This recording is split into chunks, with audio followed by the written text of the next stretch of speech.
ఒక్కోసారి ఇప్పుడు మొన్న తమిళనాడులో ఒక స్టేట్మెంట్ వచ్చింది సార్. ఉదయనిధి స్టాలిన్ మీరు వినే ఉంటారు కదా! సనాతన ధర్మం అనేది ఒక మలేరియా లాంటిది, ఒక ఫ్లూ లాంటిది. ఆ మలేరియాతోనే పోతాడాడు. ఆ మలేరియాతోనే వాడు పోతాడు. కానీ దీన్ని ఎగెయినెస్ట్‌గా ఆపోజిట్ చేసే వాళ్ళు కూడా చాలా మంది ఉన్నారు. దానికి మీ ఆన్సర్ ఏంటి సార్? ఇప్పుడు సనాతన ధర్మాన్ని ఎందుకు అంటే ఈ 3 నీకు కోట్ల ఒక మంది విషయం ఇక్కడ నీకు ఒక ఒక కుట్ర కోణం కనిపించడం లేదా? వాళ్ళు మొదటి నుంచి ఈ కాంగ్రెస్ కూడా కాంగ్రెస్ కమ్యూనిస్టులు, ముస్లిం, క్రిస్టియను వీళ్ళందరూ కలిసి హిందూ ధర్మంని అటాక్ చేస్తున్నారు.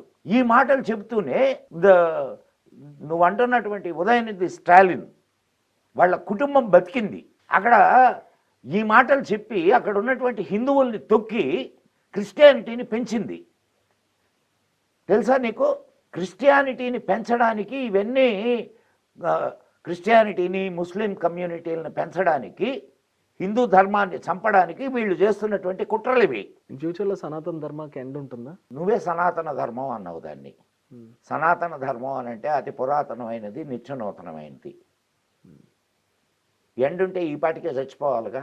ఎండ్ అనేది ఉంటే ఈ పాటికే చచ్చిపోవాలా, అవునా కదా?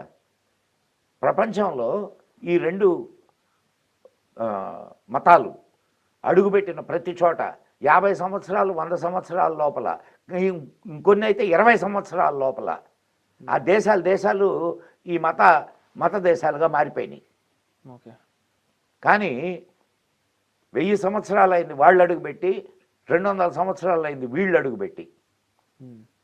ఎక్కడైనా మారిందా? ఎస్, పెరుగుండొచ్చు. ఇక్కడ తగ్గుతుంది అనుకుందాం, ప్రపంచవ్యాప్తంగా పెరుగుతుంది. తెలుసా నీకు?